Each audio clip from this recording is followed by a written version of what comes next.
Tuhan bersamamu dan bersama rohmu. Inilah Injil suci menurut Matius. Dimuliakanlah Tuhan. 11 murid itu berangkat ke Galilea, ke bukit yang telah ditunjukkan Yesus kepada mereka. Ketika melihat Dia, mereka menyembahnya. Tetapi beberapa orang ragu-ragu. Yesus mendekati mereka dan berkata, "Kepadaku telah diberikan segala kuasa di surga dan di bumi. Karena itu pergilah, jadikanlah semua bangsa muridku. Baptislah mereka dalam nama Bapa dan Anak dan Roh Kudus. Dan ajarlah mereka melakukan segala sesuatu yang telah kuperintahkan kepadamu. Ketahuilah, aku menyertai kamu senantiasa sampai akhir zaman." Demikianlah sabda Tuhan. Terpujilah Kristus.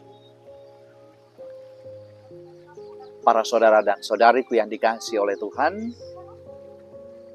peristiwa kenaikan adalah peristiwa penutup dari seluruh rangkaian misi besar Yesus. Yang diawali dengan inkarnasi, masa publik, peristiwa salib, kebangkitan, dan diakhiri dengan kenaikan. Jadi, bahwa Yesus itu berasal dari atas ketika kemudian ada peristiwa turun inkarnasi dan sekarang naik kembali ke surga. Apa yang bisa kita katakan dan kita renungkan dalam peristiwa penting ini? Perihal kenaikan Tuhan. Bahwa kemudian ketika kemudian Yesus pergi ke bukit dan naik ke surga, itu menandakan bahwa Yesus itu sungguh Allah. Tetapi menarik untuk kita perhatikan, ada dua reaksi respon yang dilakukan oleh para murid.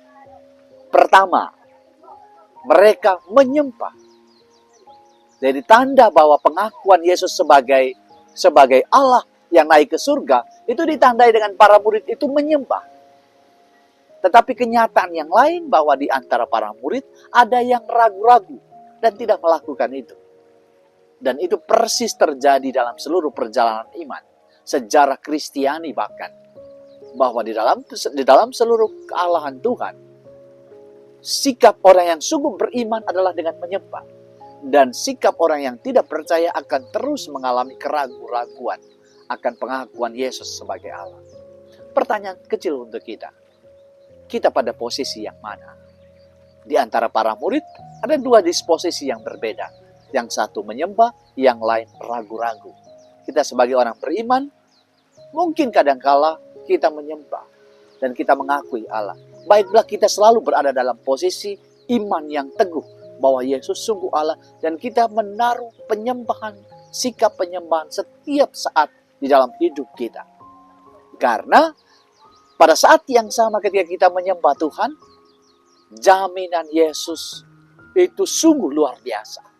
Dia katakan di akhir dari Injil, dia katakan, "Pergilah ke seluruh dunia, wartakanlah Injil, aku akan menyertai engkau." Maka para saudara dan saudariku yang terkasih, orang yang senantiasa menyembah Yesus naik adalah orang yang merasakan penyertaan Tuhan dalam hidupnya. Orang yang selalu berjalan bersama Tuhan. Dan rahmat Tuhan selalu menyertai. Semoga kita yang merayakan perayaan kenaikan Tuhan ini adalah orang-orang yang merasa disertai oleh Tuhan. Dan mari dalam hidup kita selalu menaruh sikap penyembahan kepada Tuhan. Dengan sikap ini kita mengakui dalam seluruh hidup kita bahwa Yesus itu Allah. Yesus menjadi satu-satunya yang perlu kita sembah di dalam dunia ini. Semoga perayaan kenaikan ini membuat Tuhan naik, membuat kita, seluruh hidup kita, seluruh diri kita tunduk menyembah. Jadi ada dua disposisi yang sangat menarik untuk kita lihat dan kita renungkan. Tuhan naik dan kita tunduk menyembah. Mari kita punya sikap penyembahan dalam hidup kita. Semoga rahmat membantu kita.